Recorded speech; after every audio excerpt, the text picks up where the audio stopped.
Welcome to How Humans Heal. I'm Dr. Doni, and today I am getting to talk with Cynthia Thurlow, who is a nurse practitioner and CEO and founder of the Everyday Wellness Project.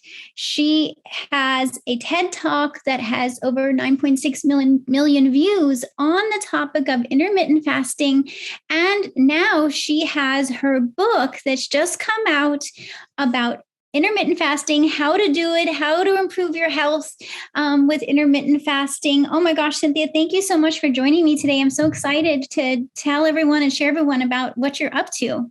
Oh, thank you so much. It's been a labor of love, but certainly one that I feel like there's been a void in the industry really speaking directly to women. And I'll be the first person to say that we are not many men and we can't fast the same way that men do. And so this book was really needed because there's either a kind of calculated discussion about women not being able to fast, which is completely inaccurate, or there's a lot of fear mongering that goes on. And so I want to help set the record straight and do it from a place of love and integrity and science. So your book, The Intermittent Fasting Transformation, is it written for women to really help them be successful? I love that. So, and to say that it's not the same for women as for men. If you're thinking of, the health benefits of fasting or how to do intermittent fasting successfully, tell us more. Like, why does it need to be different for women? Well, I think it really comes down to hormones. Men and women share a lot of the same hormones, but women, up until the time they go through perimenopause and menopause, have periods of the month where they have more estrogen predominates and periods of the month where progesterone predominates. And so I really am an advocate of women fasting for their cycle. And then for women that are making that transition, the 5 to 10 years preceding menopause, which is perimenopause, being mindful of specific lifestyle pieces that can impact success with fasting. And then I feel like in many ways, women in menopause are freed from some of the constraints that they are tethered to when they're in their peak fertility years or when they're still menstruating. And I always kind of liken it to being more like a guy in the sense that our hormones are not fluctuating as much as they did when we were younger. And so I find for many women that menopause is really the time that they can utilize the strategy very effectively to their advantage because they're not getting a menstrual cycle every month. Their hormones aren't nearly as flexible as they once were, with the important caveat that when you're middle-aged, you have to live a little differently. And so that's a lot of what I talk about in the book, the things that we have to adjust for and mitigate for as we navigate, cycling years, peak fertility years through middle age and beyond. Well, and I'd love for you to tell a little bit more of your story, because I know that's really what helped you to figure this out, right? That this could be such a solution, especially at this time in your life. So tell us more about that. What brought you to this? Yeah, well, I mean, the irony is, I think I trained at a pretty darn good medical institution, and yet I'd never really learned much about perimenopause. And it wasn't until I hit a wall where I was finding that the type of exercise I was doing, the type of nutrition I was using, not getting enough sleep, not managing my stress. I worked for a very, very busy, active cardiology group. So I was doing inpatient and outpatient management of patients. Had 2 little boys at home. My husband did a lot of international travel. I was probably not getting enough sleep, doing too intense exercise. And no one had really prepared me for this period of time called perimenopause. And so I literally hit it like a wall. And so if I'm someone that has all this medical training and it happened to me, it's probably happening to countless women. And so through the process of figuring out, I had to look at sleep differently. I had to look at nutrition differently. I had to manage my stress. I had to ensure that I was, being really strategic about when I was eating, how much I was eating. And so intermittent fasting was introduced to me by a colleague. And initially I thought it was crazy. But then I found Jason Fung's book, and I felt very confident that if this is a well-respected physician that's utilizing with patients who are far more, chronically ill than I am, that it might be something worth doing. And I felt better almost instantaneously. I'd never been someone that liked eating breakfast. I had an Italian mom. And so she was always, trying to force me to eat before I would leave for school. And here was something that really embraced intrinsically the way our bodies are designed to be. And that is not to be overfed, it's to be strategically fed. And so I kind of dipped my toe in the pond, started having a lot more energy, a lot more mental clarity. And then, through time and making all these lifestyle changes, really realized I was onto something. And almost immediately I kind of pivoted. I had left clinical medicine and had created my own, practice. And I was attracting exactly the type of woman that I was, people who were looking for answers, who weren't going to sit back and just accept that they were being offered things like synthetic hormones or getting an IUD or getting an ablation or a hysterectomy to address these perimenopause symptoms. And for me, I never realized this would be something that I would be well known for, but obviously something I'm incredibly passionate about, because we need more options than just prescription medication. And so I really stand on the platform of empowering women to make good food choices and, talk about nutrient density and talking about eating less often and advocating for more sleep and things that seem probably things that maybe our grandmothers might have talked about and aren't super sexy, but are incredibly powerful. And so I like to empower women to live their best lives and to not feel like the only options are prescription medication. And obviously there are times when that is the case. But in a lot of instances, that's not what should be the fallback mechanism for controlling hormones or controlling symptoms. And unfortunately, as you know, that's a lot of what allopathic medicine has turned into. Is we have a pill for a symptom instead of digging a little deeper and saying, okay, let's unpack what could be contributing to this problem. And I'm happy to say that I never did go on synthetic hormones. I didn't get an IUD. I didn't get an ablation. I didn't have a hysterectomy. And I did really well in perimenopause after that, really just making what I consider to be, small sustainable changes, as opposed to like leaning on the medical end in terms of prescription medications, or surgery, which is really what I wanted to avoid. Well, and thank you so much, because you're touching on a lot of topics that we can go into a little deeper. One is this, just the broad concept that and I keep thinking you were working in a cardiology office. So you were seeing patients and women in particular, who were coming in with concerns about their heart health, maybe risk for an MI or stroke or other kinds of. So I'm imagining with you seeing them coming in, there'd be a part of you that'd be like, oh my gosh, how can I prevent that for myself? And of course, it's after menopause that these heart disease risks really increase for women. And it's one of those things where it can feel like, oh, that's going to be later in my life. I don't really need to think about that now. But when you get to be in your 40s and 50s, now it starts to show up, whether you like it or not. And your blood work, cholesterol is going up, or blood sugar is going up, or sometimes it's showing up as like you're just gaining a few more pounds, right? And your waist is getting larger. And you're like, well, where's this weight coming from? And of course, we know weight gain increases risk of diabetes and heart disease. So it starts to catch up with you, right? And I think a lot of women that I talk to too are saying, oh my gosh, what the heck's going on? Why is my cholesterol up? Why is my weight going up? What do I do now? And right, is that like part of what we know intermittent fasting can help with, right? Absolutely. And I think, a lot of things that you're talking about, whether it's, insulin resistance, whether it's, cholesterol problems, cardiovascular disease, vascular disease in general, stroke risk, we're really talking about inflammation. We're really talking about metabolic inflexibility. And we know based on a 2018 study that 88.2% of the population at that time, so now it's probably worse, it's 4 years later, especially given the pandemic, the bulk of us are not metabolically healthy. And so in my 20s and 30s, as a young NP, I didn't really understand why women in their 40s really seemed stuck. There were terms that they were stating to me that their doctors were saying, or their healthcare providers were saying, adrenal fatigue, thyroid issues. And I kept thinking, what is going on for these women? Because I believed what they were experiencing was real. I wasn't questioning that. But it was really apparent to me that we were missing opportunities with these patients. And so what are women put on in those years? They're put on antidepressants, they're put on reflux medications, they're becoming increasingly insulin resistant. We know that estrogen or estradiol is the predominant form of estrogen heading into menopause during our peak fertility years.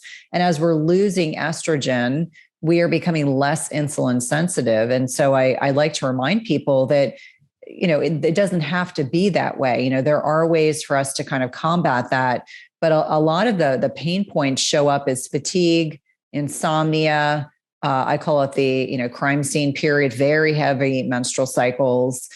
So many of these women were frustrated with weight gain, and they would say, everything that used to work for me no longer works, because what they used to do is they'd restrict food, they'd exercise more, and that would work. And they're just so exhausted, they can barely get through their day, let alone do a workout. And they're not going to crave good, healthy food when they're sleep deprived and tired. They're going to crave quick sources of energy. It's probably going to be, processed carbohydrates or those hyper palatable carbohydrates. I always say I'm not anti-carb. I just want women to be smart about their carbohydrate intake, and we don't eat enough protein. And so we're never satiated, and it becomes this kind of vicious cycle. So in many ways, we really do women a disservice because we're very focused on, birth control years, conception, birth and delivery, postpartum.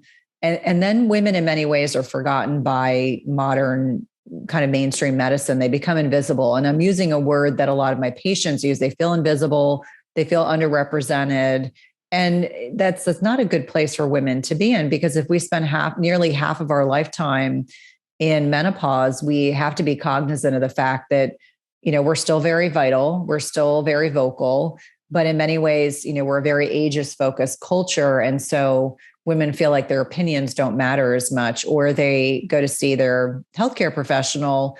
And again, they go back to you're offered the synthetic hormones, the IUD, the ablation, the hysterectomy, or, they're put on antidepressants, or they're given sleeping agents.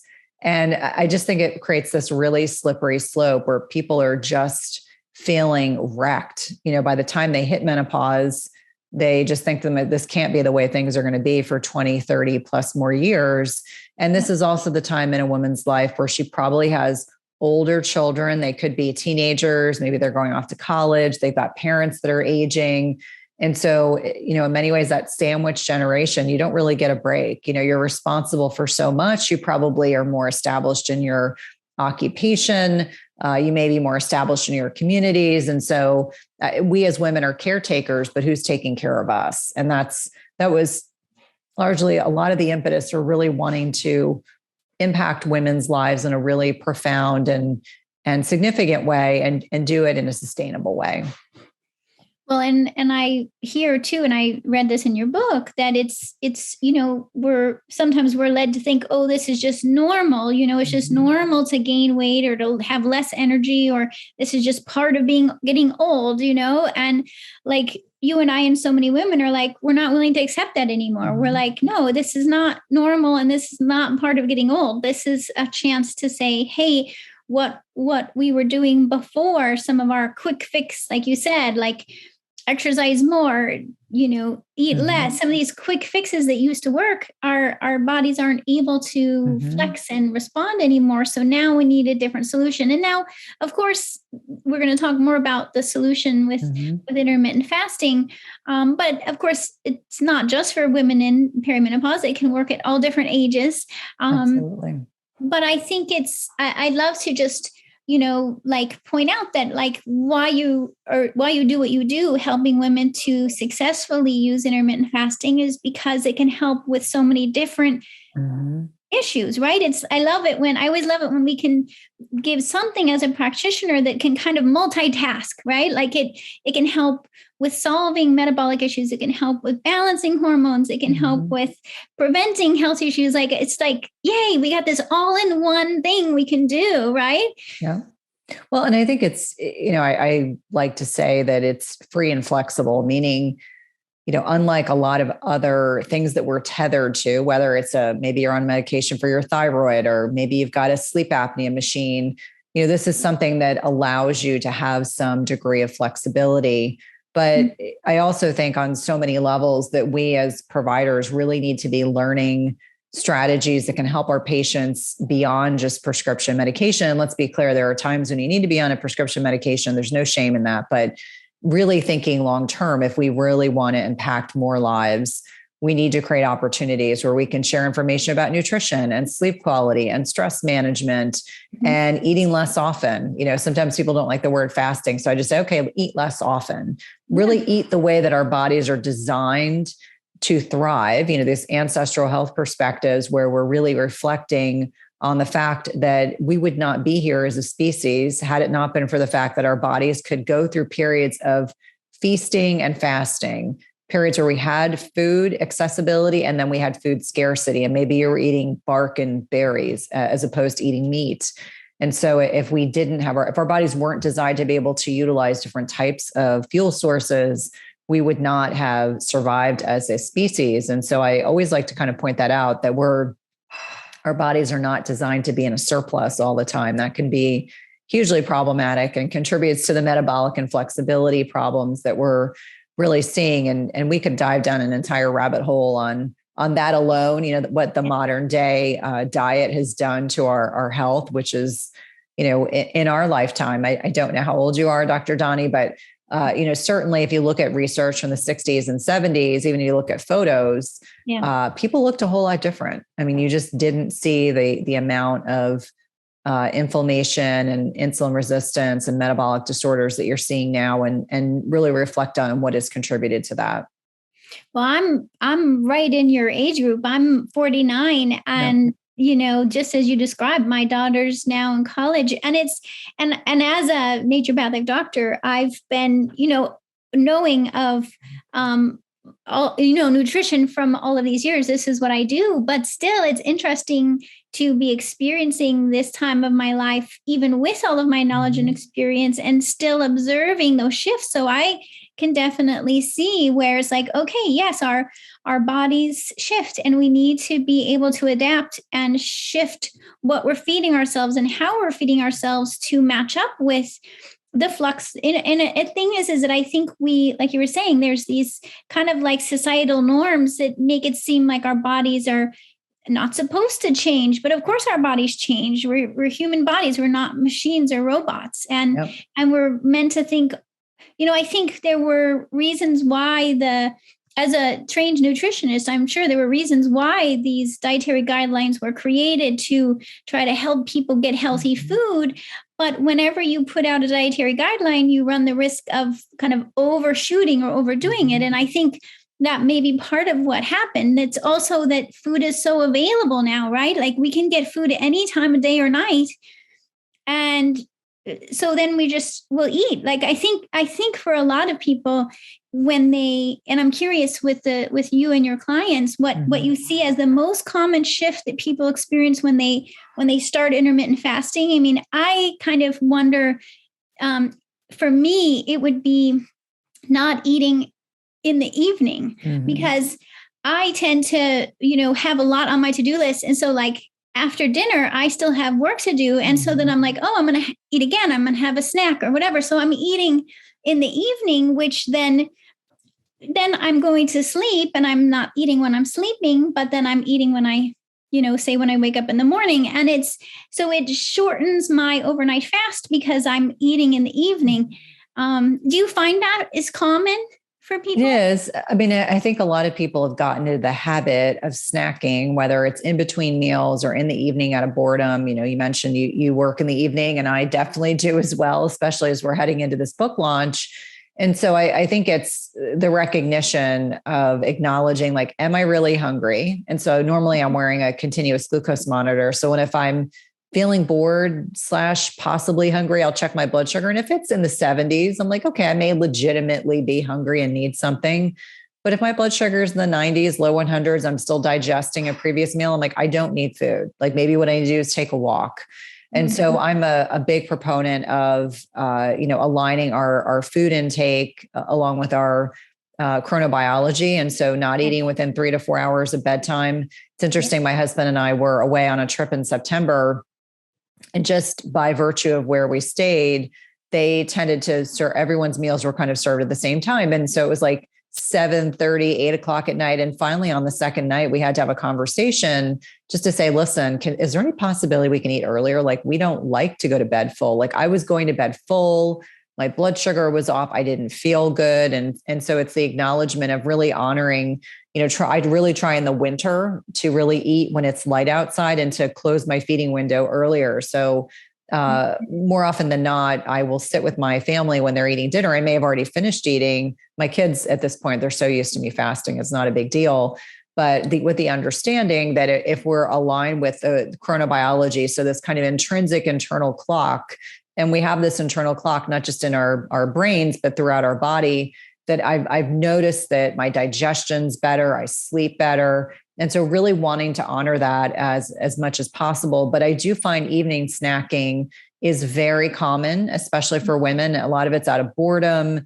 We're still on the tail end of a pandemic. And so I think people have created different ways of adapting to what has gone on. And for some people that has turned into having a glass of wine or two at night. It could be, maybe having a dessert, could be just having some pretzels, but always with the acknowledgement that, an indiscretion here and there isn't a big deal. But when you get north of 35 or 40, that can work against you. And so it's really kind of deciding, where do you want to, have those little indiscretions. And I call them indiscretions because we don't want to make it about a judgment. It's not good or bad.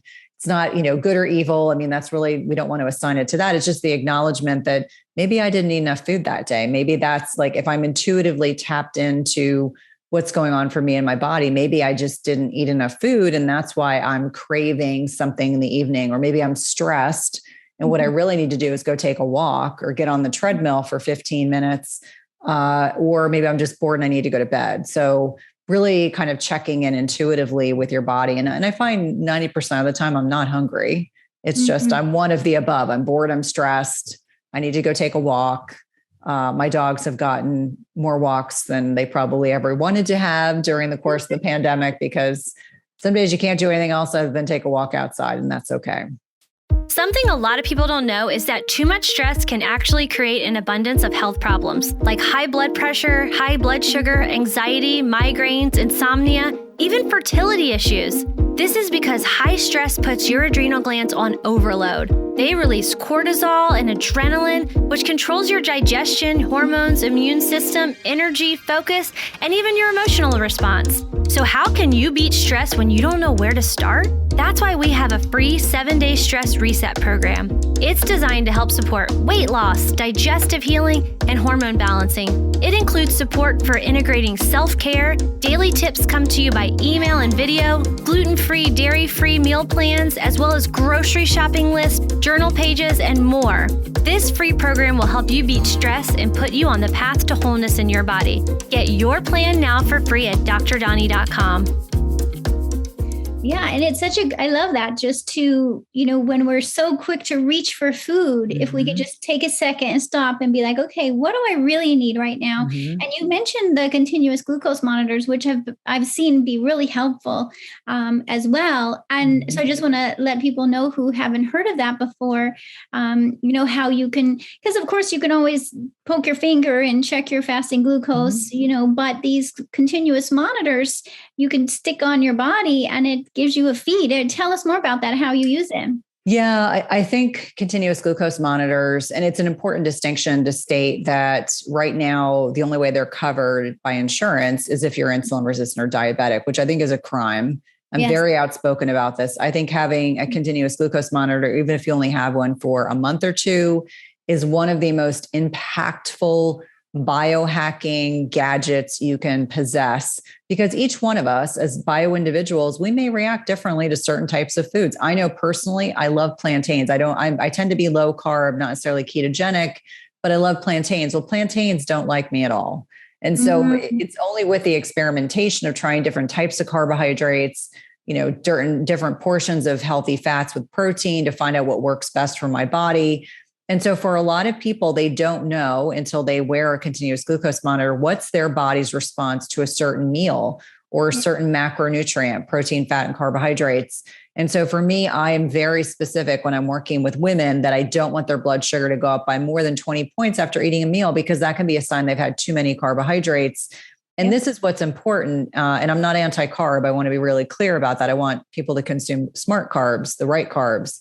But for many people, you don't know until you test. I always say test, don't guess. If you can't, get a glucometer, if that doesn't work for your budget, a continuous glucose monitor, you can buy a glucometer, which is just a blood test.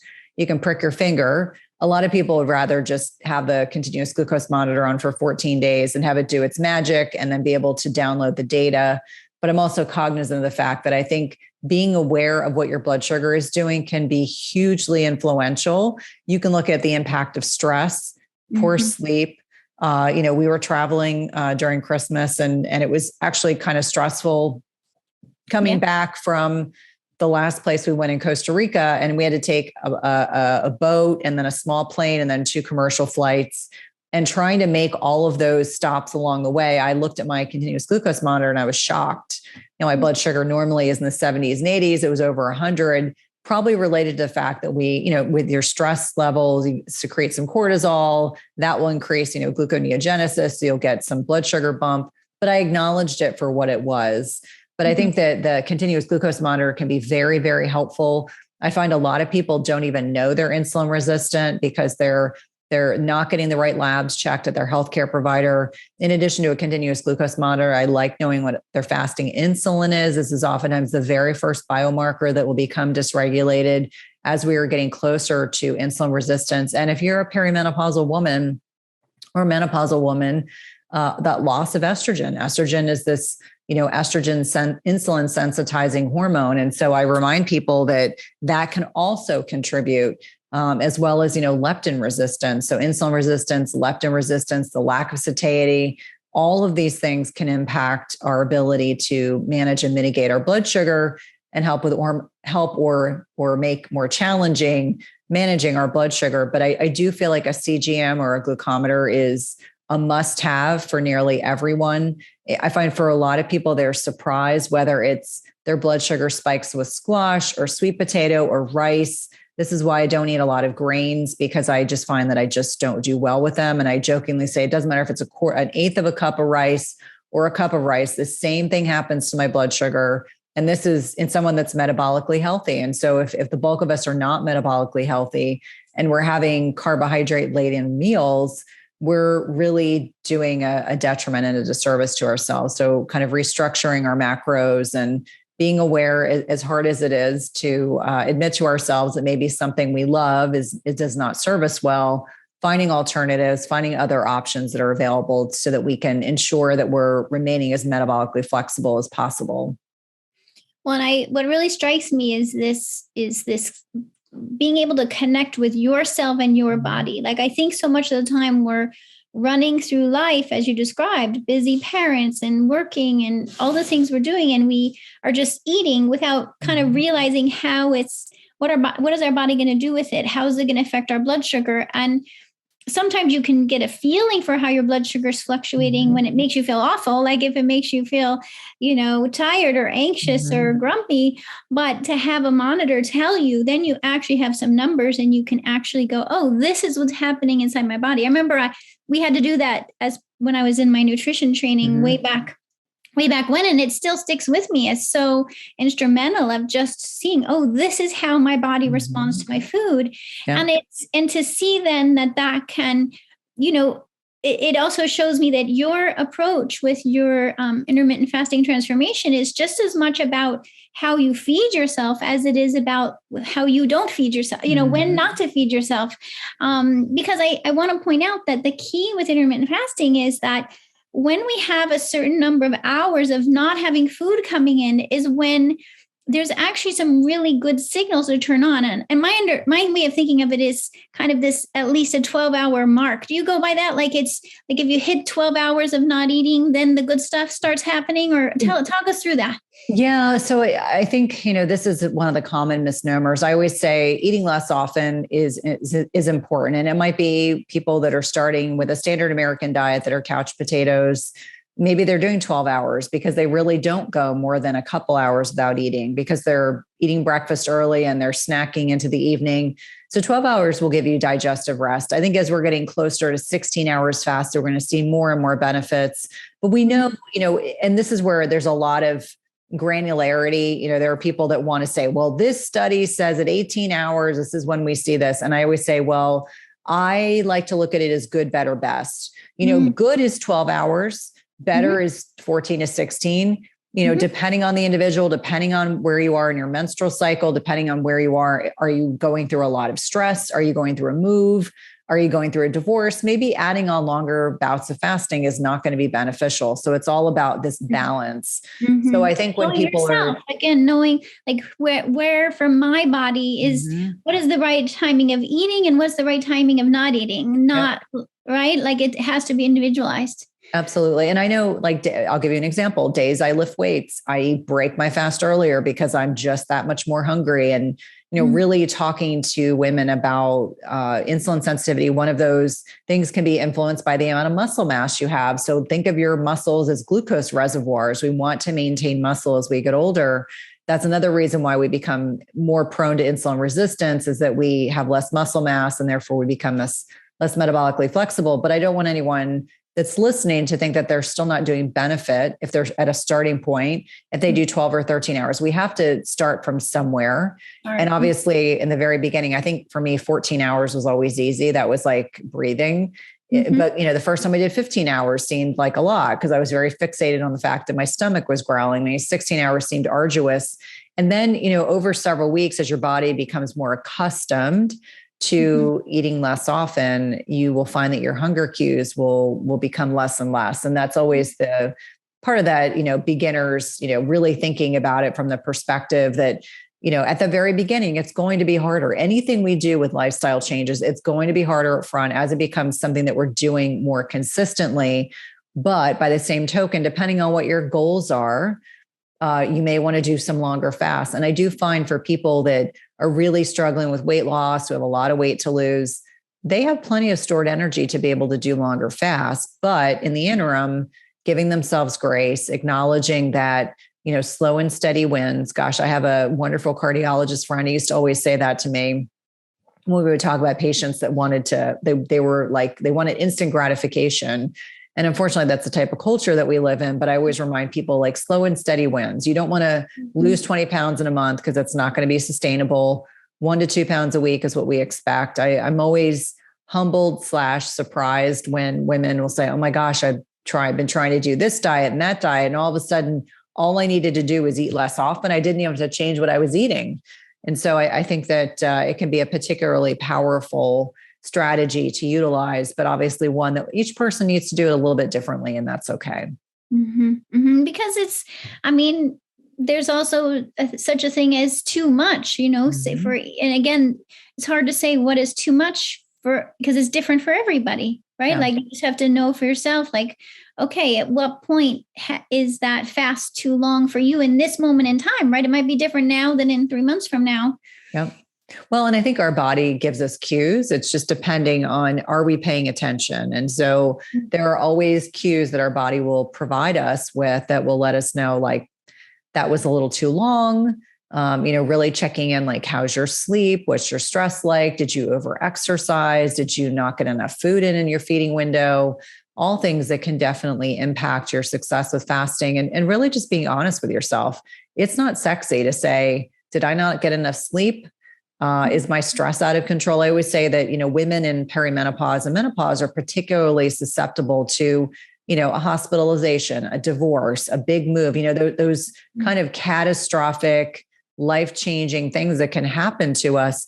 Our bodies don't handle that stress quite as well as it might have when we were 22 or 25 or 30.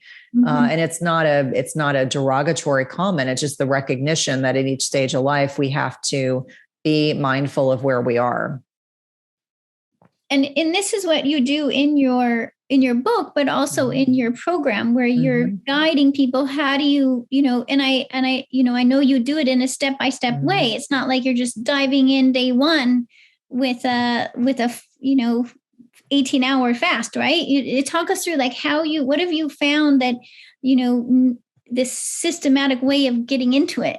Yeah, well, so if you think about it, there was a study done by Sachin Panda, and it was looking at meal frequency, and it was done through an app through the phone, which makes things really convenient. And, the average American is eating 7 to 10 times a day. So if you think about it that way, Wow. I like people to stop snacking first. Like, you don't eat in between meals. You don't eat after dinner. It's just not necessary. And so it's really reframing the way our relationship with food, how frequently we're eating. And then it's really adjusting your macros, because most people are not eating enough protein. They're eating far too many carbohydrates.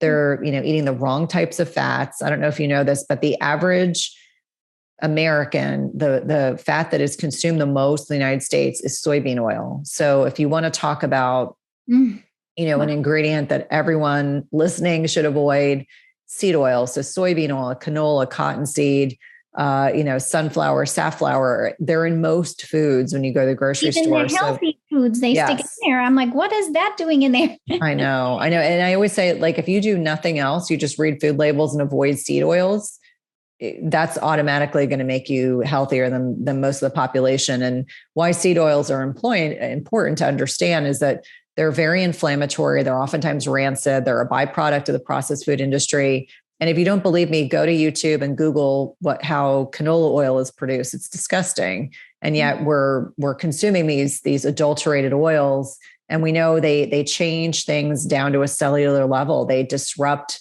the cellular membrane of our cells and can do so up to 2 years. Dr. Kate Shanahan does a lot of work in this area.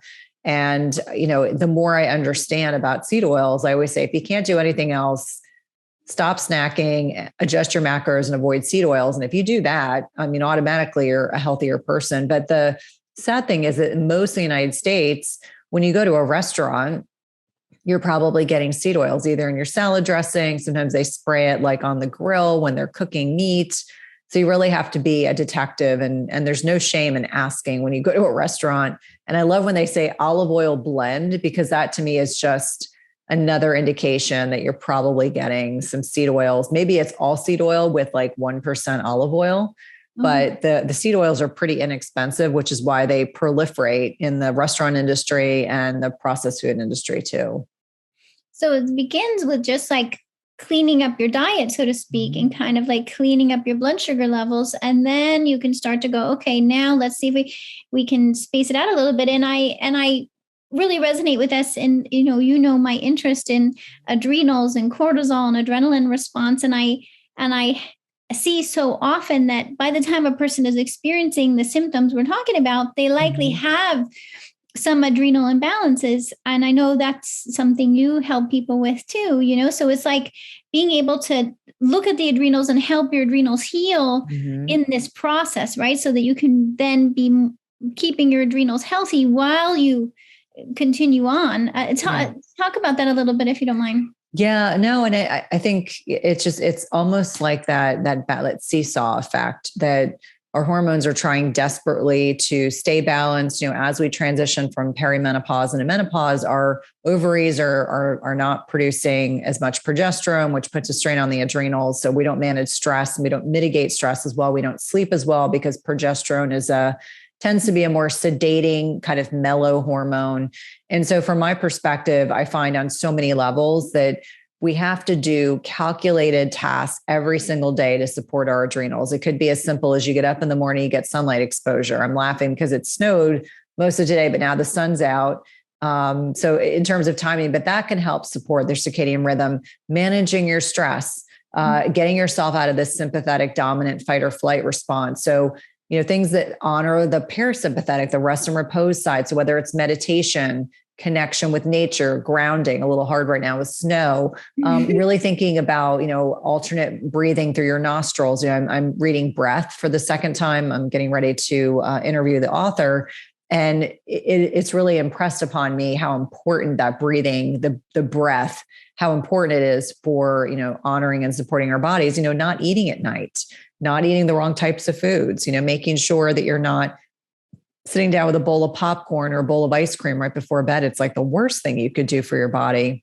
Yes. And so just being really mindful of the quality of your food, certainly ensuring that when you put your meals together, you're being thoughtful, whether it's a steak with some broccoli, or maybe you're having chicken, or maybe you're having salmon with some non-starchy vegetables. And I find that, salt is one of these underappreciated, or electrolytes, really underappreciated ways to honor our bodies. And so I use electrolytes throughout the day, and I do encourage my patients to salt their food, and high quality salt, not iodized salt, but like I love Redmond sea salt.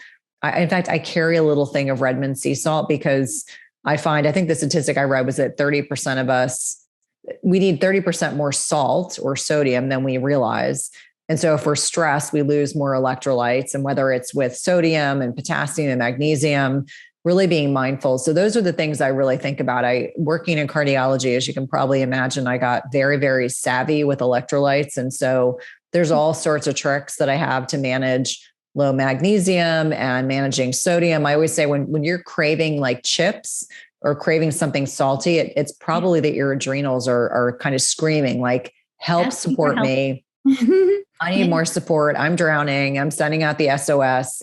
So yeah, when I think about adrenals, I think about the liver, the adrenals, and the pancreas, and how interrelated blood sugar is, stress management is. I mean, all these organs should work effectively. But again, if we go back to what I stated earlier, if 88.2% of us are metabolically inflexible, that system or that series of organs do not work as efficiently. And as I know you talk about, really, really important that we're managing and mitigating blood sugar, stress management, et cetera. Otherwise, our adrenals are going to be thrashed. And more often than not, when I do Dutch hormone tests on my patients, 99.9% of the time, their results are definitely less about high cortisol and more about low cortisol. So chronic, long-term, unrelenting stressors, and their body is just thrashed and weakened and tired.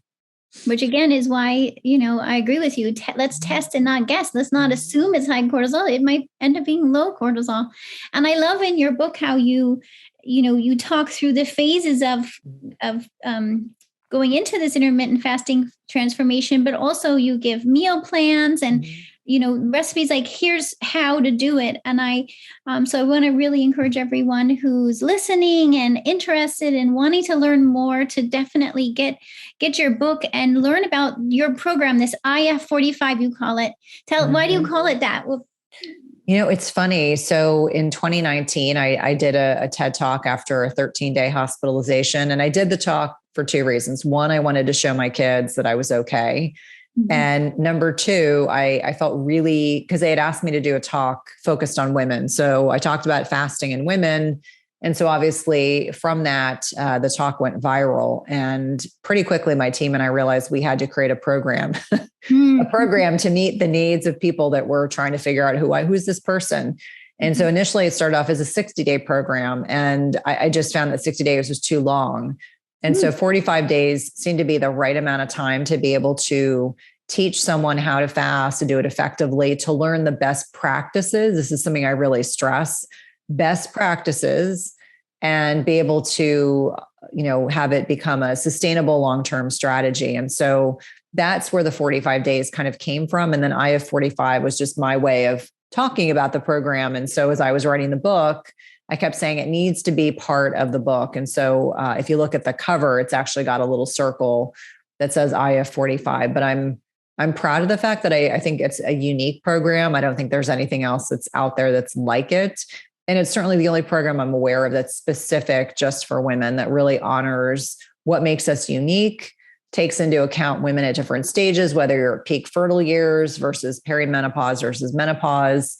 I get a lot of questions about guys, and I always say, I think of men have a lot more flexibility with fasting, just given the fact that their hormonal fluctuations are not as significant, but there's probably very few people listening that shouldn't fast. In fact, most of us could benefit from eating less often, even if it's just 12 hours a day of digestive rest is what I normally like to call it.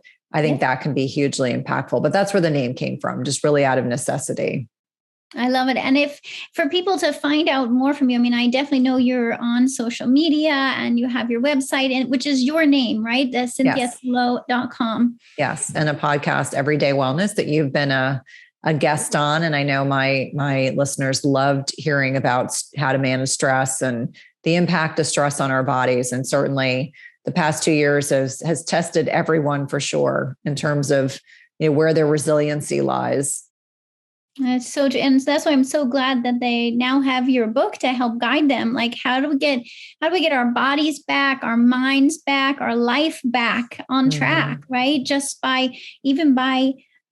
learning how to eat in a way that works better for our bodies. Absolutely. And I think that, it's not to suggest that every person needs to fast every single day. I would say that, certainly younger women at peak fertile years who are very thin, obviously that's a different subset, but now knowing how many people are metabolically unhealthy, it gives you some context in which to say most of us would benefit from eating a little less frequently.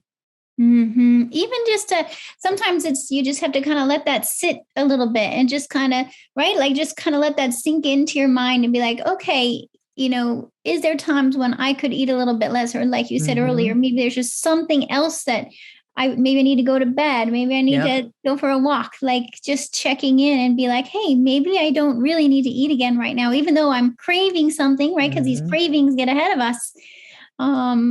It's acknowledging, what's the emotion that you're trying not to experience. The one thing that as I've gotten more savvy is just, the experiencing of emotions that you want to suppress, whether you're angry, scared, tired, mad, etc.